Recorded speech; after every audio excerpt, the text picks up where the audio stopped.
What's up? Today we are doing the beginning. We're gonna do a talk series where we go ahead and we're gonna break it down into chapters, and this is gonna be the chapter number one, you could say. But that's let's go ahead and start this. So it all begins in I believe in the year 1990s, where I was born. Not exactly 1990s to be specific, but in May, and you could say that's where my journey began. I was born. Um, then we can go into the future. So first thing that I ever got into, growing up, I always grew up, liking AAA wrestling to be exact. I was born in Mexico. In Mexico, you have a lot of this showing on TV, especially on the weekends. That would be one of my favorite things to watch with my dad. It would be AAA wrestling. As a matter of fact, I think they just recently had a collaboration with WWE, and I feel like that was a great opportunity for them to kind of get shown more out here into the U.S. market audience. So I thought that was a really good, but that's all the way to the present. Going back, but I still grew up watching WWE as well. You know, my favorite wrestlers were La Parca. Um, you had John Cena, Jeff Hardy, Batista. Um, Definitely some of my favorites. Edge. Back then, when you don't know about the whole thing about them heels and babyface, like you probably don't like those wrestlers as much, but once you learn like the culture within wrestling, I probably don't know as much about it still to this day, but I know a little bit more towards like, oh, okay, and I can understand why you kind of go back and appreciate those things, and it makes you to the person you kind of are built today, which is something beautiful, I would say. But hopefully you guys have some similar likings.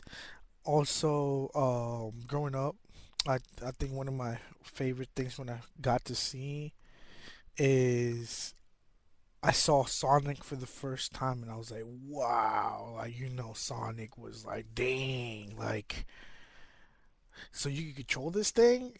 And my cousins would be like, yeah, you want to play? And being so little, I'm not sure, like, growing up now is different because now it's like you don't have cords, but back then they'll get, like, since it was a Sega Genesis, they will put the cord under the console. You're not even like aware, and you think you're playing. You're going crazy in Sonic the Hedgehog. You're like, wow, I just did that, but secretly, you're actually not the one playing, and you're like, but it doesn't take the excitement away. You're like, dang, that's pretty cool that you can actually play this within the TV. I think I saw Sonic the Hedgehog 1, and then I saw 2. They were very common back in the day, and I think they're still very common nowadays, but those sort of things that I really grew up with. Um, Also, once I finally got my own console, because that wasn't my console, and I wasn't at my own house around that time. That's when I used to go to, like, from my cousin's house, or I'll go from like a close family member's house, and they'll have it, but I never had my own consoles until I finally got to own my own console. Shout out to my cousins if they ever listen to this. They were the ones who sent me this. They were able to send me the Sega Genesis and a Nintendo Entertainment System. And later down the line, they gave me the PlayStation 1, which I'll still give you guys a whole story about that. Um, but going back to where I had my Sega Genesis and my Super Nintendo, and I remember they gifted me a few games. We got Mega Man, um, City River Ramson. They of course they had given me Sonic 1 and 2. I'll never forget that. One of the ones that I always never forgot about, and I definitely grew up to this day, and it took me a long time to beat it. And it was one of the first games I ever really recorded through my channel. Um, and it was Streets of Rage 2. Streets of Rage 2 has a beautiful history because I remember now looking at it now, it's like it's funny now, but I do remember when sometimes when I was little, right? So you have this kid who's like 5 or 4 years old, and he'll be like, yeah, I'm about to start this game, yeah. And as soon as you start, I'll actually see if I can post it in here. You'll see a picture of a man coming in slowly through a dark image and trying to get like basically like almost like to me it imagined like it was trying to get a hold of me like a monster, and it would freak me the heck out, so it'll freak me really bad, and it'll make me hide behind the couch until like it went away, and then I start the game, because the game, for those who don't know, it's like a game you go and beat up people, like bad guys in the streets. And it was really like it's really hard game actually. Some people have never beat it. I actually took me till I was like 14 and 15 to beat the game. I'm like me being completely honest with y'all. It's like something that I kind of had to go back and I kind of learned a lesson with Streets of Rage 2.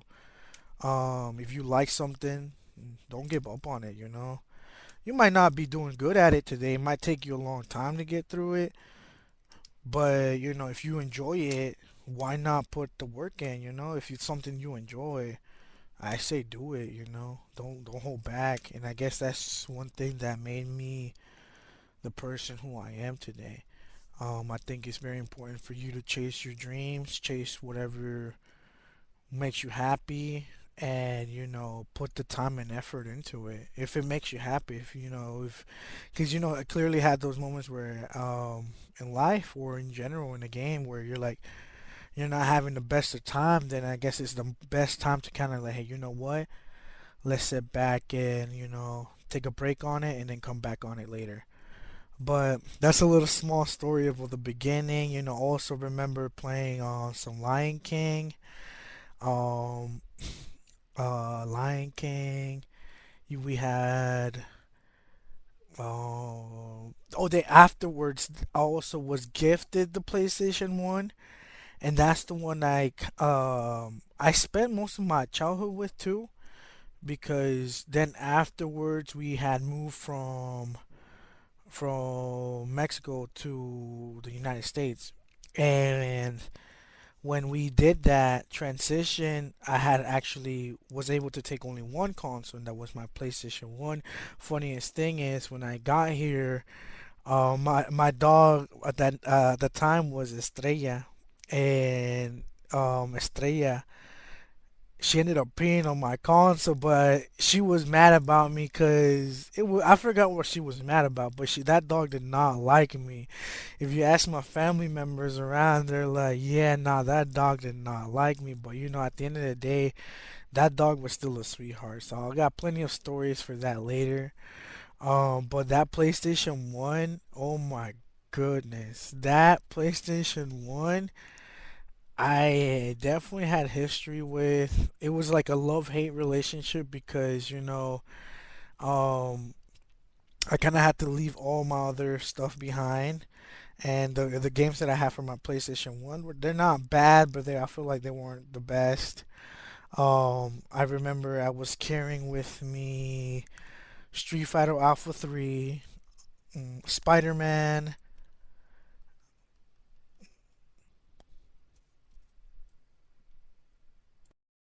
King of Fighters 99, to be very specific, because I played all the other King of Fighters, but they were not the same. I feel like the other ones were a lot better than 99, but since that's the only one I had at that time, you know, you gotta make what you gotta make. You gotta make what you have count, because when you're a kid, you don't really have the funds unless your parents do. I remember also my parents were not a big fan of buying me video games. They were like, it's either that nice shirt or nothing. So sometimes I'd be like, nah, I don't want anything. And then no, they'd be for real. They're like, all right, then you beat. And I'd be like, dang. But, I kind of thank them now because, it still made me the person the way I am.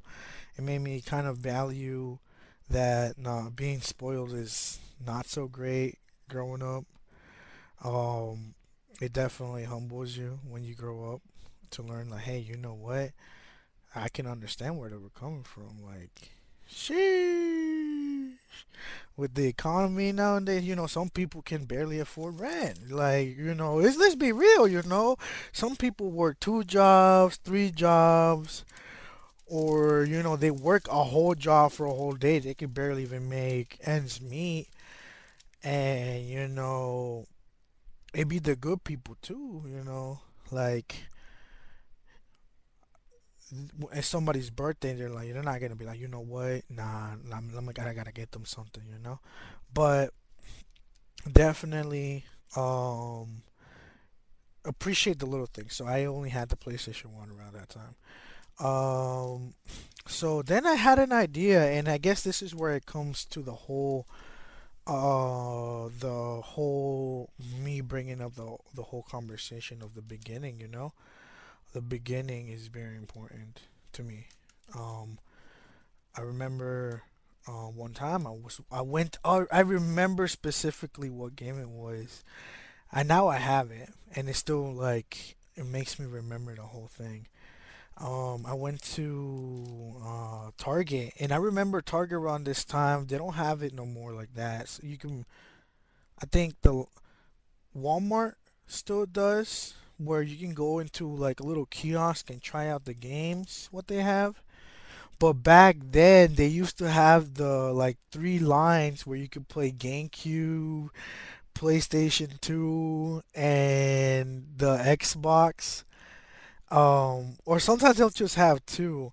And I remember around that time is when they were announcing the PS3, but we didn't know nothing about it like that. It was barely new, and the PSP was the thing. And I remember, I went to the store that one day specifically, and I saw I saw Mario Strikers on the TV, and I got so excited because I never been a really big, huge fan of football, aka soccer. Um, I never been a huge fan of it, but having it and playing on Mario, it was such a blast. Every time I would like be like, hey, I heard we were going to the store. That'd be my chance to play the games that I didn't have at home. And I'd be like, heck yeah, let's go. And I remember specifically going to Target and going straight to those kiosks and playing the Mario Strikers, King Kong, Peter Jackson's King Kong, which is another great game I recently just got for the Xbox 360, but I originally played the demo on the Xbox, but I never got to replay it till which I still haven't got to play it on the Xbox 360, but we'll get back to that. We're gonna concentrate on that story we're talking about. So yeah, you had my me breaking my neck looking up because they had these kiosks all the way up from the displays where you can look at the games and pick one and buy it from the shelf. And I'll be like, oh yo, like I'll be waiting for my mom if I could be like, maybe there was a lucky chance that maybe this is it. This was the day, like, hey, you guys want something from the store?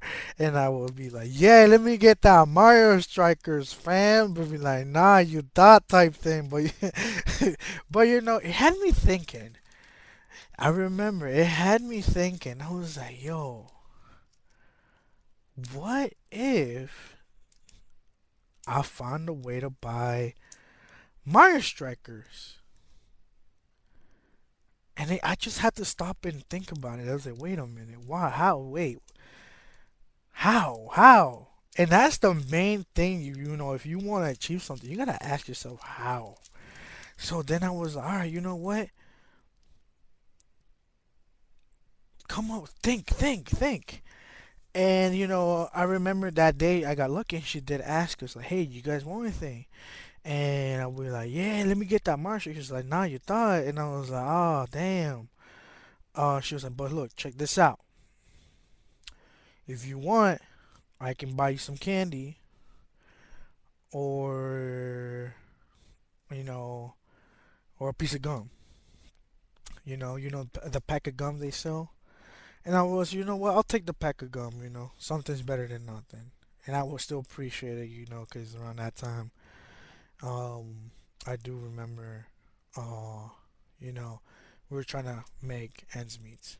So we went ahead and got the pack of gum, right? And I remember going to school with the pack of gum the next day, and I think I was in middle school. So I remember I was like, yo, I was bored in class, sitting there, and I was like, dang, like can't wait to get out of school type thing. And out of nowhere, I was like, yo, I'm finna get that piece of gum. I had saved it because, I had saved the pack of gum for the next day when I went to school. And it was this, that one kid that you never get along with this kid. This kid's always bugging about something. And he sees me bring that pack, and when y'all ever had that when y'all don't really talk to this person, but they see that one pack of gum, they're like, everybody wants some. And that's okay, but I normally be like, hey, you know what, it's cool, you can have some, but I just don't get didn't really get along with this kid along like that. So normally I'd be like, hey, you know what, you want one, it's cool. But this kid's like, one of those kids that you don't really mess with, and you're not really like, we're not friends, and you're not tight. How about that? You're not tight. So he goes up to me and be like, "Hey man, let me get a piece of gum." And I was like, and I was jokingly, I was like, "Yo, well, how about you give me 25 cents?" Yo, this man was the funniest thing. He was like, "Man, nah, fuck that. I could go to the store and buy a whole pack for $1, man." And I was like, all right, then you go to the store right now, go buy you a pack, and I'll have my piece of gum, and then I have,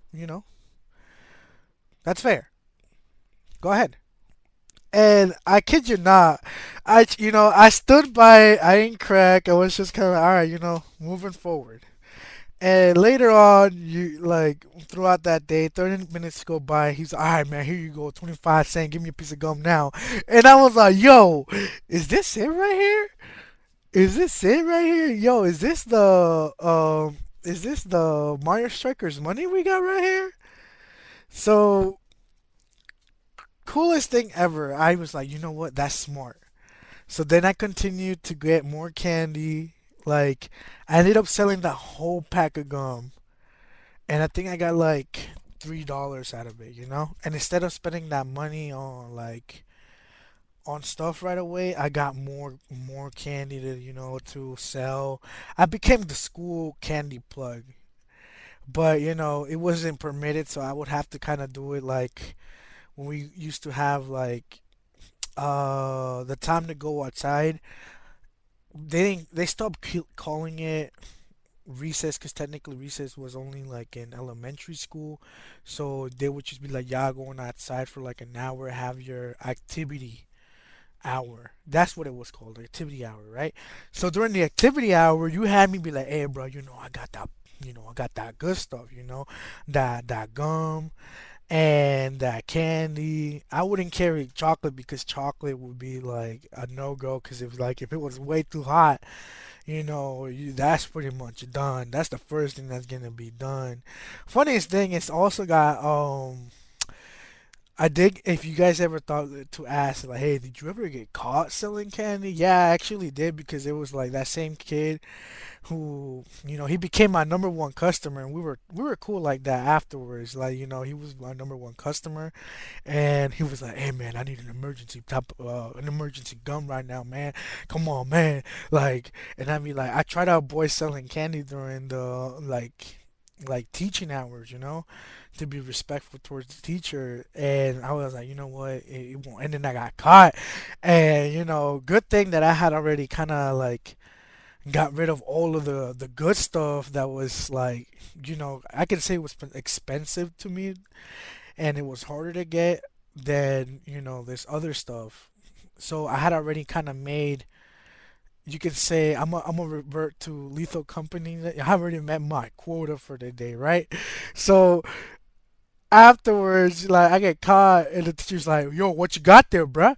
And I was like, nothing." He's like, "Oh, well, it looks like you got some candy to share with everybody." She starts passing out the whole bag of candy to everybody, and you know what? Secretly, I wasn't hating. I was just kind of like, you know what? That's fair. In a way, I got caught, so I'm not even gonna trip because technically the rule was if you're not supposed to be selling in school, period. Like, so, it was fair. I got caught, and it was better than I took education pretty serious. I'm not even gonna lie. I wasn't one of those smart kids either because my grades were like into high school. That's when they got better. But my grades were like, I was like a C B type student. Never were like A, but long story short, they ended up passing out the whole candy. I was cool with it. It's better than detention or getting in trouble or getting get called out to your parents. So that was a little cool little story I wanted to share with y'all. So then afterwards, nowadays I do remember, and I think you guys can probably relate. Going to like you go to GameStop. It got to eventually that I did end up kind of like skipping over Mario Strikers because I didn't have a GameCube at the time, so the only way that I can get access to a GameCube if it was at my friend's house. So, my one of my uncles, he had come over and he had given me a broken PS2, where this broken PS2. It was not like I said. You gotta make what you have and be happy with it. Especially when you're that young, you're like, you gotta make and be happy with what you got. And I remember that what was wrong with this PS2 is sometimes the disc wouldn't read, even though the disc was good. So you just kind of had to like smack the console up, like make it read, or do what you had to do to make the game read. And if it read, you were set, and you didn't have like if you didn't have to change the game for a while, you're good. Like that thing will keep on playing it, but when the moment you gotta change the game, that you kind of like gotta be like, look, I hope you're gonna start working type thing. So going back, I ended up getting money from that candy, and I ended up buying one of my first games. And I ended up buying one of my first games was SmackDown versus Raw 2007, and it was because um I remember around that time the Xbox 360 had just recently came out, and everybody was hype around the 360 time, and then we had the whole Xbox versus PS2 era. So I remember playing the demo for Raw versus SmackDown, and I was just kind of like blown away. And I just couldn't, believe it. And I ended up buying and getting Raw versus SmackDown 2007. And now we go back to where I'm saying, you ever had this experience where you get the game you always wanted, and then you play it, you play it, and then the new one comes out. You have Raw versus SmackDown 2008. So in order for me not to waste a whole lot of money, what I did is, I got the 2007 copy and I sold the 2007 copy to GameStop, which, if you ever sold games to GameStop, they're not gonna give you not even close to what the game is like. I can say they give out like 30% at most, and if not less. You know, if any of y'all ever work at GameStop, if y'all know how much they give. I know they have promotions, but I ain't getting no promotion that day, my boy. Like, dang, I know they were like, nah, either you want it or you want it. And I was like, I want it. So I ended up giving my copy of SmackDown vs. Raw 2007, and I got SmackDown vs. Raw 2008, and then same thing, but this one where this is where everything changed, where I turned in my copy for SmackDown 2008, and it was, these games are like super valuable to me because I didn't have much, and when I remember that PS2 that my uncle had given me, it finally gave up on me. So the only times that I really got to play these games is when one of my brothers, his name was Ricardo. He is Ricardo. He would let me come over to his house, and whenever we had some downtime, I'll be like, "Hey man, you mind if I slide this disc in there and the console?" And he would be like, "Yeah, man, go for it." And then we used to play. We would take turns playing SmackDown versus Raw, and then sometimes he will be like, "Hey, let's switch it up and let's play Star Wars Battlefront 2." And that game was really good too because before I met my brother Ricardo, I wasn't a big fan of Star Wars. I wasn't a huge fan of Star Wars. I was kind of actually looking down on Star Wars because I remember my cousin. You ever have those cousins that be like, "Well, Star Wars is for chumps." They would say worse things. I just don't want to say that because modern language is kind of different now. So we're just gonna say that. And I was like, well, I'm not that. I'm not a chump. But I've always been the type of person like, hey, if you don't judge something by its cover, always try it before you judge it. And I remember because of him, I got big into Star Wars. I love Star Wars after that. Star Wars Battlefront really was really good. And um, going back to the original story because I could tell you guys stories for days. Um, Going back, I remember that 2008 copy of SmackDown versus Raw, and I ended up selling it for a really bad game. I thought it was gonna be good, and you're like, dang, yeah, it's gonna be one of the best games. And I forgot what game it was. It was that bad that I forgot what game it was. I was just so disappointed. I never wanted to see that game ever again. Like, I regretted selling my copy for dirt cheap. I think I got like $5 or $10 for it, and the game around that time was $50. So yeah, I got finessed by GameStop, but things like this. I made myself a promise that day. I was like, you know what? If I'm never ever gonna sell my games to GameStop ever again. I'm gonna do what I can and come up with better ideas you know, to kind of keep going. And unless it's a game that I really don't like, then I will sell it to GameStop because I don't want to finesse somebody like that.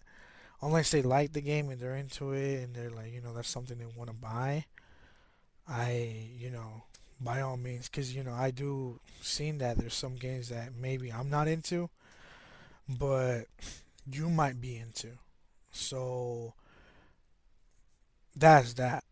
But that's kind of the beginning of this story, um, and how